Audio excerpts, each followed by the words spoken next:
டே 1 ரொம்பவே ஏர்லியா பிக் பண்ணலாம் அப்படின்னு சொல்லிட்டு பிளான் பண்ணிட்டதும் கொஞ்சம் டிலே ஆயிடுச்சுங்க. ஸோ நம்ம வழக்கம் போல போஹாவ பிரேக்ஃபாஸ்ட்க்கு சாப்பிட்டுட்டு, கூடவே லஞ்சையும் எடுத்துட்டு அங்கேருந்து கிளம்பியாச்சு. ஸோ எதனால நம்ம பேக் பண்ணி எடுத்துகிட்டு போனோம்னா, அங்கே ஸ்நாக்ஸ் மட்டும்தாங்க கிடைக்கும். ப்ளஸ் அடிஷ்னலா மேகீஸ் இந்த மாதிரிலாம் கிடைக்கும். பட் அது நமக்கு செட் ஆகாது இல்லையா? ஸோ அதனால பேக் பண்ணி எடுத்துகிட்டு நம்ம கிளம்பியாச்சு. போகிற வழியெல்லாம் பார்த்தீங்க அப்படின்னா, லாட்ஜஸ் அதுக்கப்புறம் சின்ன சின்ன ரூம்ஸும் உங்களால் பார்க்க முடியும். கொஞ்சம் பெரிய லெவலில் எதிர்பார்த்தீங்கன்னா, அதுவுமே இங்கே அவைலபிளாக இருக்குங்க. ரெஸ்டாரண்ட்டும் உங்களால் பார்க்க முடியும். இந்த தடவை கேஎஃப்சியுமே வந்திருக்குன்றதில் ஆச்சரியமே கிடையாதுங்க.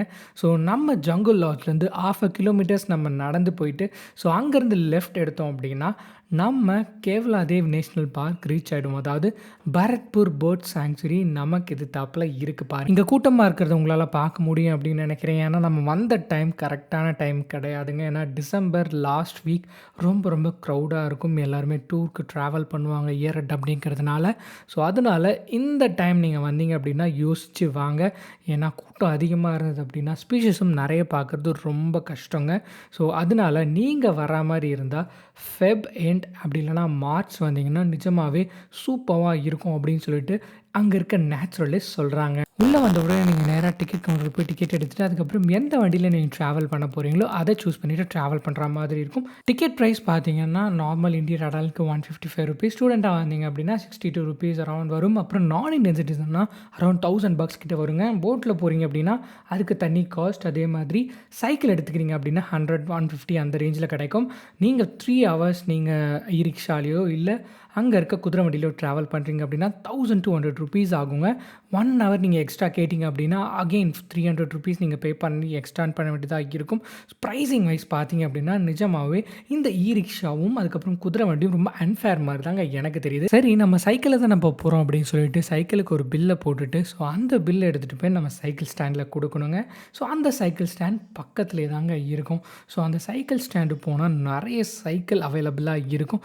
அதில் உங்களுக்கு எந்த சைக்கிள் ப்ரிஃபரபுளாக இருக்கோ கண்டிப்பாக நீங்கள் டயரு, ஸ்டாண்டு, அதுக்கப்புறம் பிரேக் எல்லாமே கரெக்டாக பார்த்து அந்த சைக்கிளை எடுத்தால் தான் உங்களுக்கு அந்த டே ஃபுல்லாக சூப்பராக இருக்குங்க. இல்லை அப்படின்னா ஏதாவது ப்ராப்ளம் ஆகிடுச்சு அப்படின்னா உங்களுக்கு அந்த டே நிஜமாகவே வேர்ஸ்ட்டாக தாங்க இருக்கும். நடுவில் எங்கன்னா மாட்டிக்கிட்டீங்க அப்படின்னா ரொம்ப தூரம் நீங்கள் ட்ராவல் பண்ணி வரா மாதிரி இருக்கும். சைக்கிள் இல்லைன்னா ரொம்ப ரொம்ப ரொம்ப கஷ்டங்க. அதனால் நல்ல சைக்கிளாக நீங்கள் தேடி பிடிச்சி அதுக்கப்புறம் நீங்கள் எடுத்துகிட்டு போங்க அப்படின்னு சொல்கிறத நான் ப்ரிஃபர் பண்ணுவேன். சரி, நமக்கு பிடிச்ச ஒரு சைக்கிளை நம்ம எடுத்துக்கிட்டே நம்ம கிளம்பியாச்சுங்க. போகிற வழியெல்லாம் பார்த்தீங்க அப்படின்னா நிஜமாகவே ஒரு ட்ரை எவர்க்ரீன் ஃபாரஸ்ட் மாதிரி தான் லெஃப்ட் அண்ட் ரைட் சைடு உங்களால் பார்க்க முடியும். அதை தாண்டி நம்ம போனோம் அப்படின்னா மயில்களும் மான்களும் இருக்கிறத நம்மளால் பார்க்கலாங்க வழி எல்லாமே. போகிற வழியில் ஒரு செக் போஸ்ட் இருக்கும். அந்த செக் போஸ்ட்டில் நம்மளோட பில்ஸ், பே பண்ண பில்ஸ் எல்லாமே அங்கே காமிச்சிட்டு அவங்க செக் பண்ணதுக்கப்புறம் தான் அந்த காட்டுக்குள்ளே நம்ம போக முடியும். இந்த செக் போஸ்ட் தாண்டி போயிட்டுருக்கும்போது ஒரு 20 பீகாக்ஸ் இந்த ரோடை கிராஸ் பண்ணி போச்சுங்க. அந்த டைமில் தப்பி தவறி நான் ஆன் பண்ணாமல் விட்டுட்டேன். பட் கிராஸ் ஆகி ஆல்மோஸ்ட் போயிடுச்சுங்க இந்த பக்கம். 20 பீகாக்ஸ்னால் யோசிச்சு பாருங்கள். ரொம்பவே சூப்பராக இருக்கும். பேக் சைடில் பார்த்தீங்க அப்படின்னா ஃபுல் மிஸ்ட்டுங்க. இந்த கிராஸிங்கை கொஞ்சம் முன்னாடி தான் நம்ம மிஸ் பண்ணியிருக்க மாட்டோம். சடன்னு போயிடுச்சு. கண்டிப்பாக நான் எதிர்பார்க்கவே இல்லை. 1 2 இருக்கிறத வெளியே இருக்கிறத உங்களால் பார்க்க முடியும். அந்த புஷஸ்குள்ளே தாங்க ட்ராவல் ஆகி போச்சு. சரி, ஓகே, பீக்காக்கை தான் மிஸ் பண்ணுவோமே அப்படின்னு சொல்லிட்டு நம்ம அடுத்த லொக்கேஷனுக்காக ட்ராவல் பண்ண போயாச்சுங்க. இந்த லொக்கேஷன் பார்த்தீங்க அப்படின்னா ஆர்ச் லைக் ஸ்ட்ரக்சர் இருக்கும். மேகம் தெரியவே தெரியாது அந்த அளவுக்கு. ஏன்னா ஃபுல்லாக பிரான்ச்சஸாக இருக்கும். அந்த பிரான்ச்சஸ்க்கு நடுவில் சில கதிர் ஒளிகள், அதாவது சன் ரேஸ் அது வழியாக வருங்க. சன் வரும்போது இந்த இடம் ஃபுல்லாகவே ரொம்ப ட்ரமாட்டிக்காக இருக்கும். இந்த இடத்துல நான் எப்போவுமே ஒரு ஸ்டாப் எடுத்துகிட்டு தாங்க போவேன். ஃபோட்டோகிராஃபர்ஸ் எல்லாமே இந்த இடம் ரொம்ப ரொம்ப முக்கியம். இன்றைக்கி பார்த்தீங்க அப்படின்னா ரொம்பவே மிஸ்ட்டாக இருக்குங்க. இந்த இடத்துல என்னால் எந்த ஷார்ட்ஸுமே நெயில் பண்ண முடியலைங்க, ஃபுல்லாக மிஸ்ட்டாக இருக்கிறதுனால. அதனால இந்த இடத்துல நான் ரொம்ப நேரம் வெயிட் பண்ணி நிறைய ஷார்ட்ஸ் ட்ரை பண்ணேன். பட் எதுவுமே அந்தளவுக்கு பர்ஃபெக்டாக ஒர்க் அவுட் ஆகலை. முடிஞ்ச அளவுக்கு சொத்தப்பல் ஷார்ட்ஸ் எல்லாம் எடுத்துகிட்டு அங்கேருந்து நம்ம கிளம்பியாச்சுங்க. போயிட்டே இருக்கும்போது ஒரு பெக்கர் நம்ம கண்ணில் பட்டுதுங்க. அவங்க ரொம்ப ஃபாஸ்ட்டாக அதை கொத்திக்கிட்டு இருந்தாங்க. அது உங்களை நான் 0.5x அதாவது ஸ்லோமோவில் அவங்களோட கொத்துறதை நான் காட்ட போகிறேன். மரக்குத்தியை நீங்கள் பார்க்கல அப்படின்னா இந்த வீடியோ உங்களுக்காக தாங்க. இது பார்த்தீங்க அப்படின்னா 0.5x நீங்கள் பார்த்துக்கிட்டு இருக்கீங்க. இது ரொம்ப ரொம்ப ஃபாஸ்ட்டாக இருக்கும் இவங்க மரம் கொத்துறத. ஸோ அந்த அளவுக்கு இதை பார்த்துக்கிட்டே இருக்கலாம் அப்படின்னு தாங்க சொல்லணும். உட்பெக்கரை முடிஞ்ச அளவுக்கு நம்ம வீடியோஸ் ஃபோட்டோஸ்லாம் எடுத்துகிட்டு அங்கேருந்து கிளம்பி போனால் சூப்பரான லொக்கேஷனில் நமக்கு பீகாக் கிடச்சிதுங்க. அதுவும் ரொம்ப பேஷண்ட்டாக நமக்காக போஸ் கொடுத்து நின்றுட்டு இருந்தாங்க. ஸோ பிரான்ச்சஸ்க்கு மேலே ரொம்ப பக்கத்தில் இந்த மாதிரியான ஒரு ஷார்ட்ஸ் கிடச்சிது. பட் என்ன ரொம்ப பர்ஃபெக்ட் சன்லைட் நமக்கு கிடைக்கல, ஃபுல்லாக மிஸ்டாக தான் இருந்தது. முடிஞ்ச அளவுக்கு அந்த பீகாக்கை வளைச்சி நம்ம எடுத்தாச்சுங்க. ஸோ நம்ம கூட சேர்ந்து நிறைய ஃபோட்டோகிராஃபர்ஸும் அந்த லொக்கேஷனில் இருந்து அந்த லொக்கேஷனுக்கு ஏற்ற மாதிரியான ஒரு பேக்ரவுண்டும் கிடச்சிதுங்க. ஃபுல் மிஸ்டாக இருந்தது. ஸோ நமக்கு பிரான்ச் மேலே பீகாக் இருக்குது. ஸோ ஒரே ஒரு விஷயந்தாங்க, அது நமக்கு தோகையை விரிச்சு எதுவும் பண்ணலை. பட் ரொம்ப க்ளோஸ்அப்பில் நல்லாவே கிடச்சிதுங்க.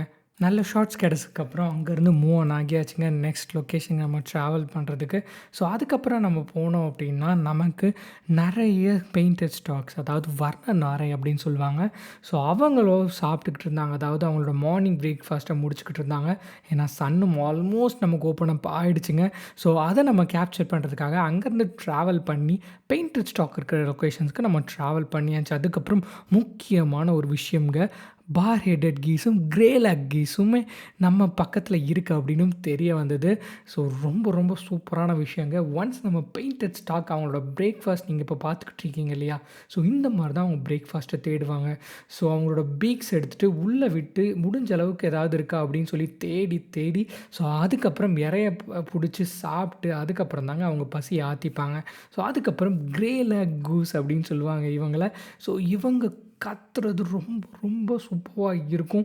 ஸோ கூட்டமாக தாங்க இருப்பாங்க. அதுக்கப்புறம் இவங்க கூட பார் ஹெடட் கீஸுமே நம்ம, அதாவது கீஸ் வெரைட்டிஸுங்க இவங்க எல்லாமே. ஸோ ரொம்ப ரொம்ப சூப்பராக இருக்கும். இதை ஆடியோவோட போடுறேன். இவங்களோட கூட்டத்தோட ஒலியை கண்டிப்பாக ஃபுல்லாக கேளுங்க.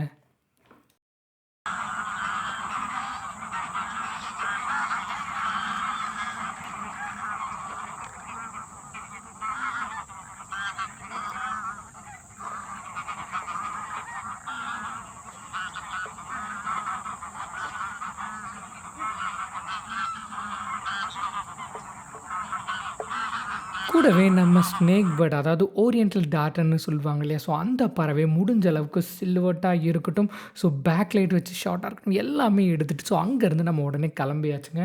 ஏன்னா 4:35க்கெலாம் நம்ம கிளம்புனா தான் அட்லீஸ்ட் 5:45க்காவது நம்ம ரீச் ஆக முடியும் அந்த லொக்கேஷனுக்கு. இல்லை அப்படின்னா 6 க்ளோசிங் டைம்ங்க பார்க்கோடது மாட்டிக்கிறதுக்கான சான்சஸ் நிறையவே இருக்குது. ஸோ அதனால் கொஞ்சம் ஏர்லியாகவே நீங்கள் ட்ராவல் பண்ணுறது முக்கியம். நம்ம கடைசியில், அதாவது லேக்கோட எண்டில் இருக்கும் இல்லையா, ஸோ அங்கேருந்து போக கொஞ்சம் டைம் ஆகுங்க. ஸோ அதனால் நீங்கள் முடிஞ்ச அளவுக்கு 5 கிளம்ப ஸ்டார்ட் ஆகிறது ரொம்ப ரொம்ப முக்கியம். இன்னும் நிறைய ஃபோட்டோ எடுத்திருக்கேன். ரொம்பவே சூப்பர்வான எக்ஸ்பீரியன்ஸுங்க. டே 1 பர்ஃபெக்டாக முடிஞ்சது அப்படி தான் சொல்லணும். அதாவது கிங்ஃபிஷராக இருக்கட்டும், டாட்டராக இருக்கட்டும், அப்புறம் பைட் கிங்ஃபிஷர் சூப்பராக கிடச்சிதுங்க. அப்புறம் கிரேட் ஈக்ரெட், பீகாக், ஸோ அதுக்கப்புறம் காமன் கிங்ஃபிஷர்னு சொல்லுவாங்க இல்லையா, அதுக்கப்புறம் அகெயின் கிரேட் ஈக்ரெட், அதுக்கப்புறம் பைத்தானோட சைட்டிங்கும் நல்லா கிடச்சிது. ஓரியன்டல் டாட்டர் சில்வர்ட்டில் ஓ மை காட் அப்படி இருந்ததுங்க. காமன் கிங்ஃபிஷர் மட்டும் இல்லாமல் நமக்கு ஒயிட் த்ரோட்டட் கிங்ஃபிஷர், அதுக்கப்புறம் again snake bird, again python ரொம்பவே நல்லாவே கிடச்சிதுங்க.